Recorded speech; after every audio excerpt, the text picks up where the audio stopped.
Hello everybody, welcome back to my channel, and in this video I'm going to be discussing about UTI in pregnancy. So the incidence is approximately around 8%, which is very important numerical, especially for MRCOG Part 2 students. And the incidence of having pyelonephritis is 2%.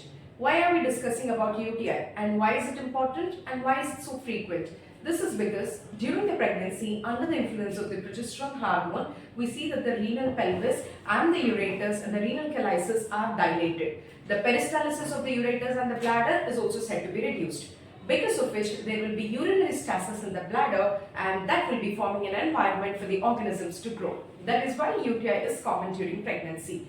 And why do we have to treat it? This is because if the infection is left untreated, there could be some effects such as chorioamnionitis, preterm birth, small for gestational age, as well as stillbirth. So it is very important that whenever a urinary tract infection is detected during pregnancy, we need to treat it. And there is also another entity which we call as asymptomatic bacteriuria.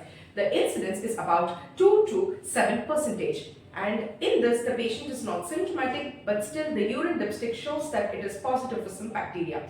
So we have to treat it once it is detected, although the patient is asymptomatic. Because if it is left untreated, in about 25% they would land into a urinary tract infection. So this is very important. And next one is, how do we diagnose it? We diagnose it by a simple urine dipstick test, and the UK also recommends that we should have at least once screening done during the pregnancy. Sometimes the urine dipstick could also be negative. And in such cases, if the patient is symptomatic, we have to go for a urine culture even if the urine dipstick is negative. Then the next entity is regarding recurrent urinary tract infections. What is recurrent urinary tract infection? During pregnancy, the definitions could be variable. However, they consider that if the patient is presenting with lower urinary tract symptoms along with a urine culture being positive, then we put it under the category of recurrent urinary tract infection. But outside the pregnancy, remember it as 3-1-2-2-6. That means 3 attacks in 12 months or 2 attacks in 6 months. We take it as recurrent urinary tract infection. So there could be some of the risk factors for this recurrent UTI. What are they? Whenever there is a first episode of UTI in under 15 years of age group, or having hydronephrosis or history of renal calculi, or whenever the woman is of higher parity, lower socioeconomic status, or even when there is a maternal family history of having a UTI, that could also be a risk factor. Isn't this a new point to us? So let's learn.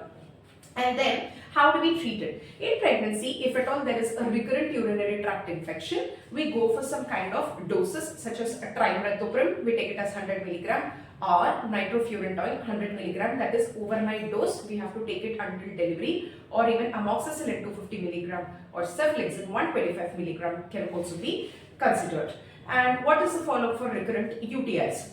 For recurrent UTI, there is one Cochrane study which states that we have to go for a urine culture fortnightly until 36 weeks of gestation, and after that we do weekly analysis, weekly urine culture until delivery.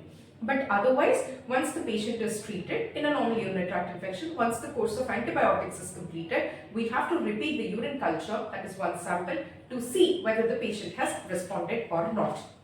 So apart from giving these suppressive doses, there is also certain other general measures which needs to be followed, such as practicing hygienic measures, that is washing cleanly after sexual intercourse, and having intercourse for more than 2 or 3 times a week is also known to be one of the risk factors.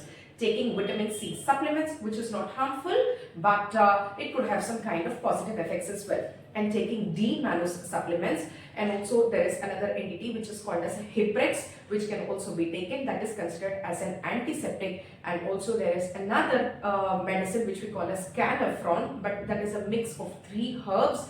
But yet there are some randomized control trials which needs to be done, and further the efficacy needs to be established. So that was regarding a quick review about the urinary tract infection. I hope you found this video useful. Please give a big thumbs up and also subscribe to my channel. And please do check out the Telegram link to my channel, which I'm going to be pinning it in the first comment. Happy studying. Bye.